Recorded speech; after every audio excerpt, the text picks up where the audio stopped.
আজকে আপনাদের সকলের জন্য নিয়ে এসেছি একটা নতুন রেসিপি। আজকের রেসিপি হলো ফ্রাইড কেক বা ভাজা কেক। ভ্যানিলা কেক তৈরি করেছি কিন্তু কোনো রকম বেকিং ছাড়াই, আর সেটাকে ভেজে নিয়েছি। খুব ঝটপট, খুব তাড়াতাড়ি, অথচ খুব সুস্বাদু। তো চলুন কিভাবে তৈরি করেছি দেখিয়ে দিই। প্রথমে একটা বাটি নিয়েছি, সেখানে একটা ডিম ভেঙে নেব। ডিমটা দেওয়ার পরে ওর মধ্যে দিয়ে দেবো 2 টেবিল চামচ মতন চিনি, আর দিয়ে দেব 2 থেকে 3 ফোঁটা মতন ভ্যানিলা এসেন্স। আর এখানে দিয়ে দিচ্ছি 2.5 টেবিল চামচ সাদা তেল। সব উপকরণগুলো খুব ভালোভাবে মিশিয়ে নিতে হবে। ডিমের মধ্যে যখন একটা ফ্লাফিনেস আসবে আর চিনিগুলো গলে যাবে, ঠিক ততক্ষণ পর্যন্ত এটাকে নেড়ে নিতে হবে। ডিমটা খুব ভালোভাবে ফেটানো হয়ে গেছে। এখন এর মধ্যে দিয়ে দেবো ময়দা। আমি ময়দা ব্যবহার করেছি 1/2 কাপের বেশি, অথচ 1 কাপের কম। আর এর মধ্যে দিয়ে দিলাম 2 টেবিল চামচ পাউডার মিল্ক। সামান্য একটু বেকিং সোডা দিলাম।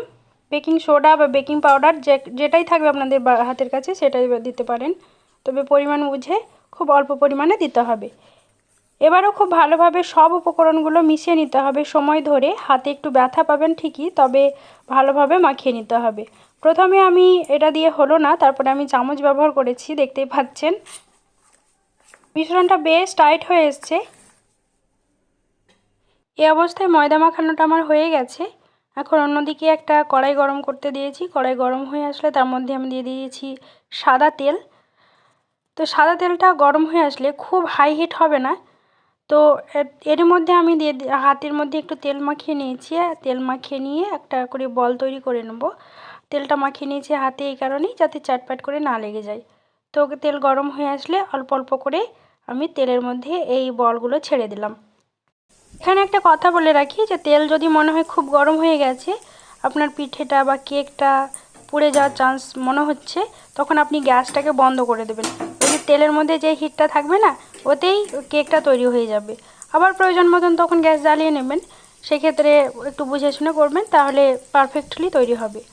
তো এইভাবে উল্টে পাল্টে আমি কেকগুলো ভেজে নিচ্ছি। আশা করি আপনাদের ভালো লেগেছে। আর যদি ভালো লেগে থাকে আমার চ্যানেলটি সাবস্ক্রাইব করে পাশে থাকবেন, আর একটি লাইক দিয়েও পাশে থাকবেন। আর অসংখ্য ধন্যবাদ আপনাদের সকলকে আমার এই ভিডিওটি দেখার জন্য, আমাকে সাপোর্ট করার জন্য। কেক বেক করার মতন সময় হয়তো সবসময় আমাদের কাছে থাকে না, তবে বাইরে কেক কিনে খাওয়ার থেকে আমার মনে হয় মাঝে মধ্যে এভাবে তৈরি করবেন, দেখবেন ভালো লাগবে। তো আমি আবারও হাজির হব আপনাদের কাছে আরও নতুন নতুন রেসিপি নিয়ে। আর এই যে আমার কেকটা ভাজা হয়ে গেছে, এখন এটাকে তুলে নেব।